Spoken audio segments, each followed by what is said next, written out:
Coast Guard officials are racing to find a submersible operated by a company that runs tours.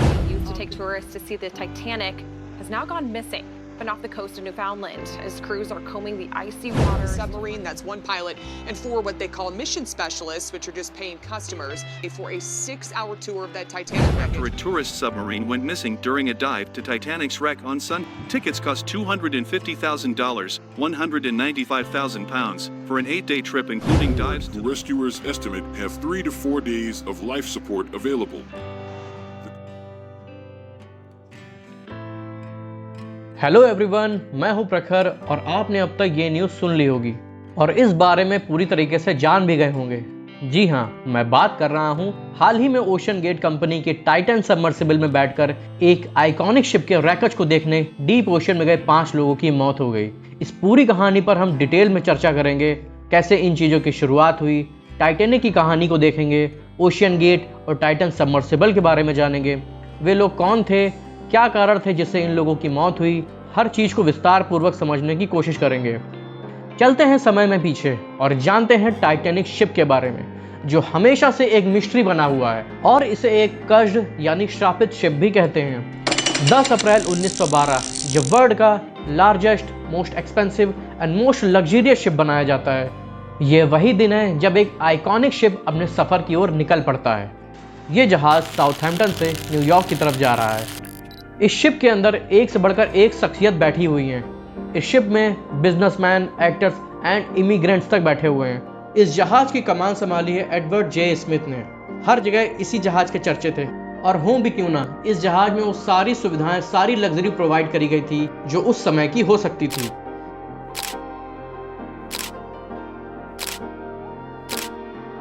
ये ship 270 metre तक लंबी और 50 metre तक ऊंची है।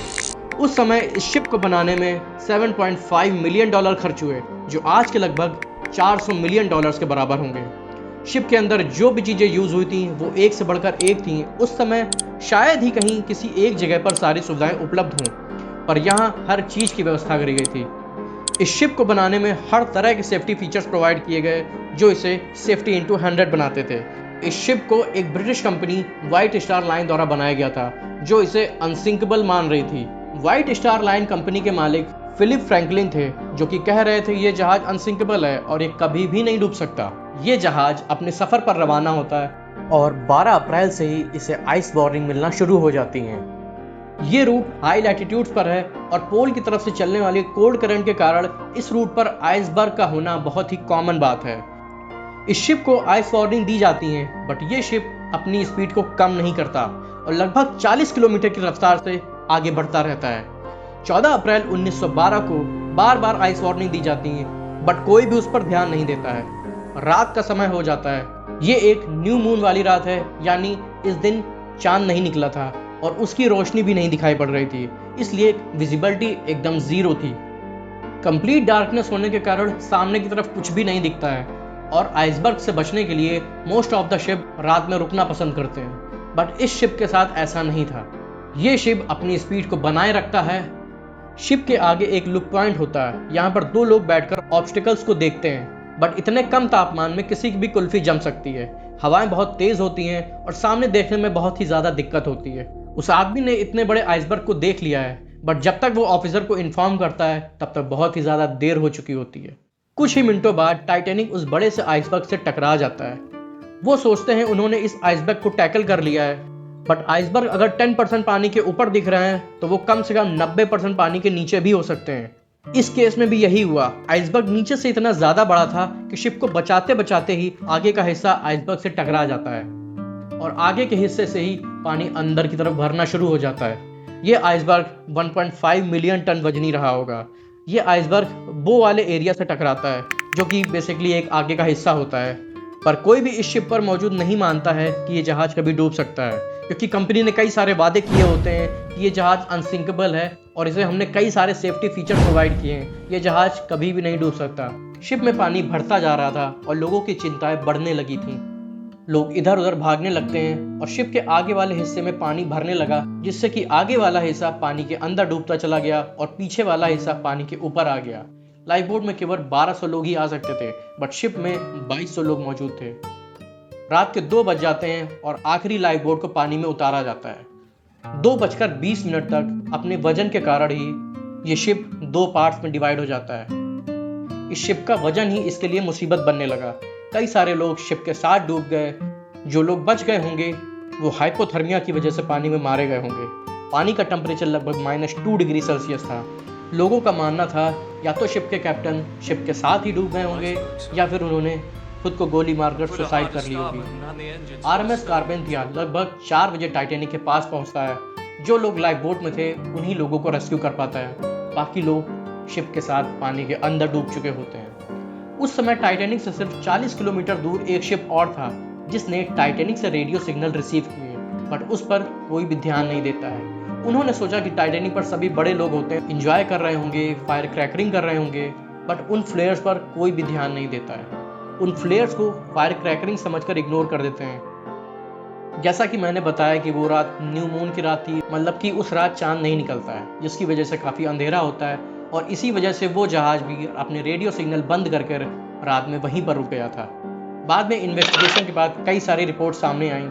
एट लास्ट इस शिप के कैप्टन को दोषी पाया गया, बट इनके अलावा भी कई सारे रीज़न ऐसे थे जो टाइटैनिक के डूबने के पीछे रिस्पॉन्सिबल रहे होंगे। टाइटैनिक पर सफिशिएंट लाइफ बोट्स का ना होना, कैप्टन द्वारा सेफ्टी ड्रिल्स को कंडक्ट ना कराना, कैप्टन का शिप की स्पीड को कम ना करना और बार बार स्टार लाइन कंपनी द्वारा प्रेशर बनाना शिप को टाइम पर ही अपने डेस्टिनेशन पर पहुंचना है। आइस वार्निंग्स को सीरियसली ना लेना, ये कुछ गलतियां रही जो कि बाद में इन्वेस्टिगेशन में इस डिजास्टर के बाद कई सारे नए नियम लाए गए जिससे कि इस तरह के इंसिडेंट से बचा जा सके। इस डिजास्टर के बाद यह शिप अटलांटिक ओशन की गहराइयों में हमेशा के लिए खो जाता है। इसके मलबे को ढूंढने के लिए बहुत सारे प्रयास किए गए, बट हर बार निराशा ही हाथ लगी।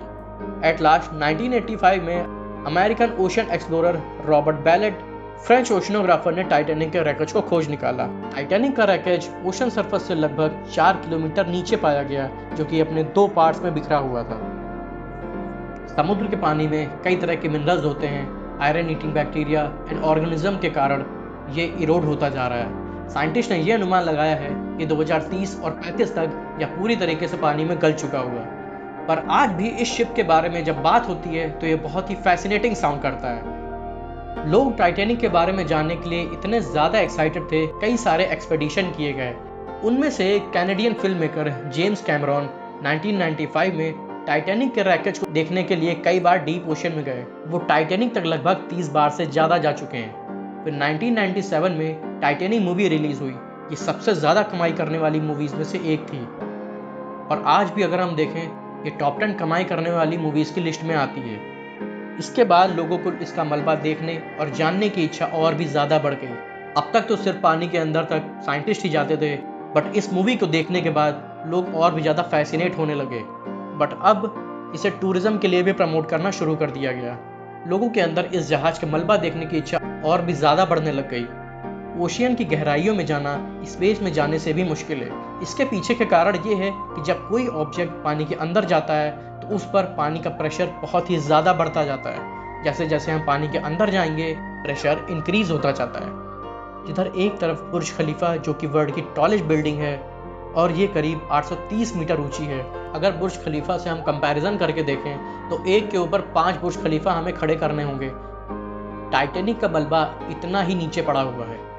साल 2012 में ऑस्ट्रेलिया के अरबपति क्लीव पाल्मर ने पब्लिकली टाइटैनिक 2 के बारे में अनाउंस किया, जो ओरिजिनल टाइटैनिक की रेप्लिका होगा।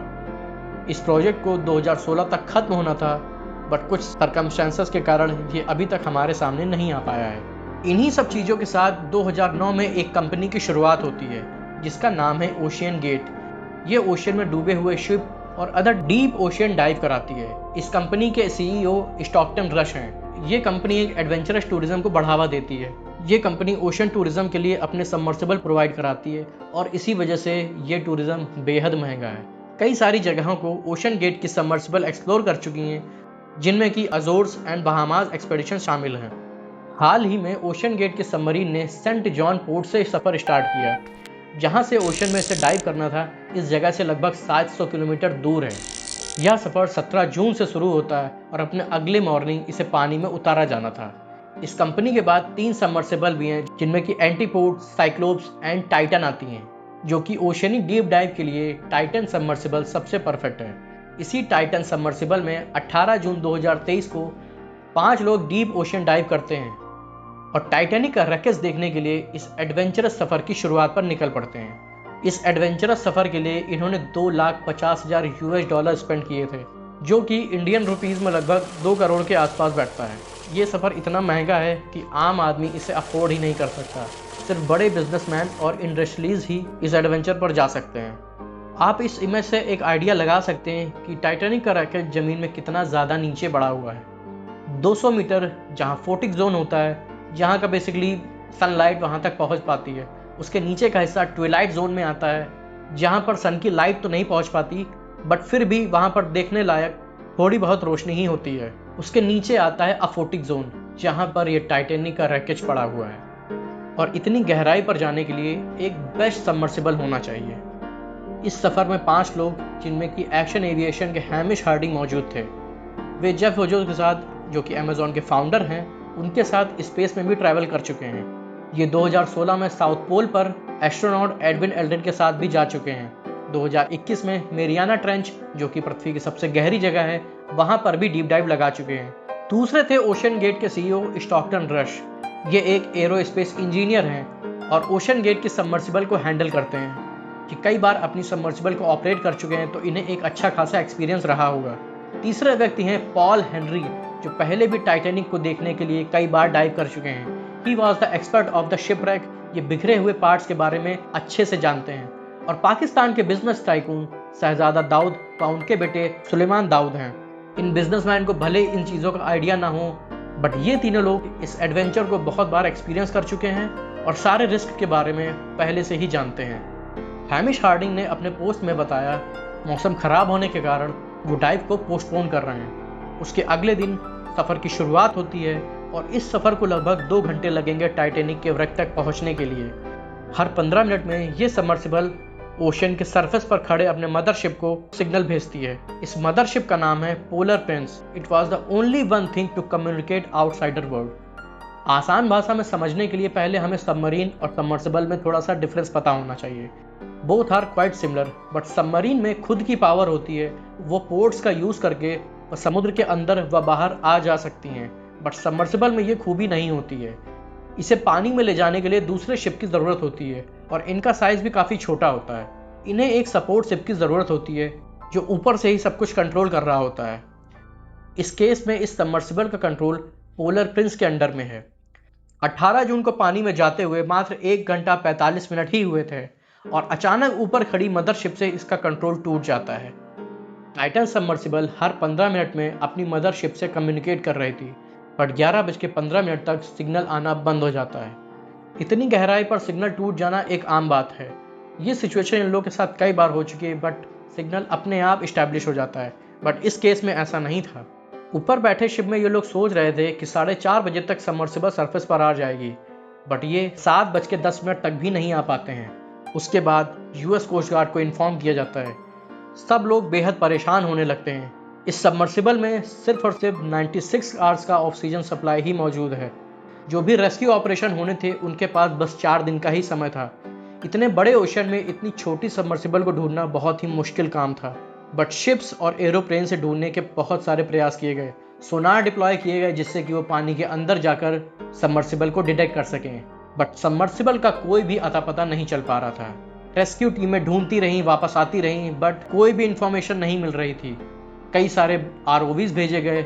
ROVs एक प्रकार के अनमैन्ड रोबोट्स होते हैं जो कि ऊपर सरफेस से कंट्रोल किए जाते हैं। उसने ये पाया कि टाइटैनिक वृक्ष से 1600 फीट दूर इस सबमर्सिबल के पार्ट्स बिखरे पड़े हैं। इसके बाद इन टुकड़ों को बरामद किया गया।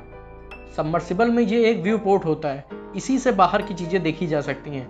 इस सबमर्सिबल की लेंथ कुछ 6 से 7 मीटर रही होगी और वजन 10,400 किलो तक रहा होगा। इसे कंट्रोल करने के लिए वीडियो गेम्स के रिमोट से इसे ऑपरेट किया जाता था, जो कि आपको बेहद अजीब लगेगा, बट ऐसा नहीं है। कई सारे कंट्रीज़ की नेवी सबमरीन्स के कुछ पार्ट्स को ऑपरेट करने के लिए इनका यूज़ करती है, बट वो कुछ पार्ट्स ही ऑपरेट करे जाते हैं, जैसे कि US नेवी अपने रिमोट कंट्रोल से ही इन पेरिस्कोप को कंट्रोल करती है। बट यहाँ पर कहानी कुछ अलग है। पूरी की पूरी सबमर्सिबल ही एक रिमोट कंट्रोल से ऑपरेट करी जा रही थी।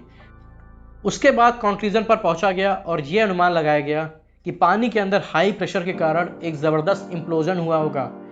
Implosion is quite similar to explosion, जिधर हम एक्सप्लोजन को कुछ इस तरह से देख सकते हैं जिसमें कि एनर्जी अंदर से बाहर की ओर रिलीज होती है, और इम्प्लोजन को हम इस तरह से देख सकते हैं और इसमें एनर्जी बाहर से अंदर की ओर जाती है और हमें रिजल्ट में कुछ इस तरह से दिखाई देता है। इन सबमर्सिबल के अंदर एक हाई कंप्रेसिव गैस भरी होती है जो बाहर से आने वाले प्रेशर से सबमर्सिबल को बचा कर रखती है। इस सबमर्सिबल के इस तरह के इम्प्लोड करने के पीछे कई सारे कारण सामने आते हैं, जैसे कि टाइटन सबमर्सिबल में सिर्फ 90 आवर्स का ऑक्सीजन सपोर्ट होना। मोस्ट ऑफ द शिप में एक इमरजेंसी लोकेटर का यूज़ किया जाता है, बट इस सबमर्सिबल में ऐसा कुछ भी नहीं था। अगर वो सरफेस पर आ भी जाते तो ऑक्सीजन की कमी से मर जाते, क्योंकि इसका गेट जो है वो सिर्फ बाहर की तरफ से ही खोला जा सकता था। इस सबमर्सिबल के इम्प्लोड होने के पीछे जो मेन रीज़न है वो ये है कि सभी शिप्स व सबमरीन को बनाने के लिए स्टील, टाइटेनियम एंड एल्युमिनियम का यूज़ किया जाता है, बट इन्होंने कुछ नया इनोवेट करने के लिए इसमें कार्बन फाइबर का यूज़ किया। कार्बन फाइबर का एयरप्लेन में यूज़ करना एक इकोनॉमिकली बेनिफिशियल होता है। जब हम ऊपर जाते हैं तो प्रेशर घटता है और कार्बन फाइबर काफ़ी लाइट वेटेड होता है, तो वो फ्यूल का कंजप्शन काफ़ी कम करेगा, तो ये एयरप्लेन के लिए एक बेनिफिशियल होता है। बट यहाँ पर बात हो रही है पानी के नीचे जाने की। पानी के नीचे जाने पर प्रेशर बढ़ता है और पानी किसी ऑब्जेक्ट पर हर तरफ से प्रेशर डालता है। बट ऐसा नहीं है कि इन्होंने टाइटन सबमर्सिबल का ट्रायल नहीं किया होगा। इन्होंने सबमर्सिबल का ट्रायल किया था, बट ओशन के अंदर कई सारे अलग फेनोमेना भी होते हैं जो एक सबमर्सिबल को अफेक्ट कर सकते हैं। जब 2019 में स्टैनली एक जो कि एक बिजनेसमैन है, वो टाइटन सबमर्सिबल में ही स्टॉकटन रश के साथ गए थे, बट उन्होंने अपने हाल ही में इंटरव्यू में बताया जब वो नीचे तक जा रहे थे तो उन्हें कुछ क्रैक्स की आवाज़ सुनाई दी, बट उन्हें स्टॉकटन रश पर इतना भरोसा था। बट जब उन्होंने स्टॉकटन रश से बोला तो उन्होंने इस बात पर कोई खासा ध्यान नहीं दिया। कई सारे साइंटिस्ट एंड एक्सप्लोरर ने कार्बन फाइबर को ही क्रिटिसाइज किया। रॉबर्ट बैलर्ड के वो व्यक्ति हैं जिन्होंने टाइटैनिक के रैकेज को 1985 में खोज निकाला था।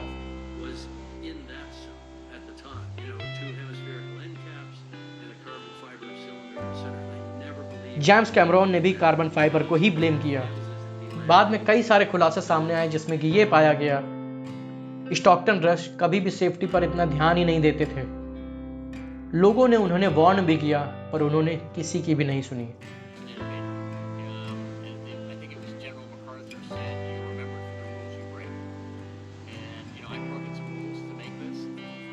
वो ओशियन टूरिज्म में कुछ नया इनोवेट करना चाह रहे थे और इसी इनोवेशन के कारण सभी 5 लोगों की मौत हो गई। अगर इन गलतियों पर ध्यान दिया गया होता तो शायद आज ये सब लोग जिंदा होते। कई लोग टाइटैनिक को शापित शिप भी कहते हैं, बट शापित जैसी चीज़ें कुछ नहीं होती। अगर लापरवाहियाँ और गलतियाँ ना करी गई होती तो टाइटैनिक कभी डूबता ही नहीं, और इस लार्जेस्ट और मोस्ट लग्जरियस शिप में कई और सारे लोग भी ट्रैवल कर सकते थे। और इन्हीं सारी गलतियों से ना सीखते हुए भी ओशन गेट की कंपनी ने भी यही चीज़ें फॉलो करी और नतीजा हम सब के सामने है। अगर वीडियो अच्छी लगी हो तो इस वीडियो को लाइक करिए, शेयर करिए, कमेंट्स करिए और साथ जुड़ने के लिए इस चैनल को सब्सक्राइब करिए। Thank you so much.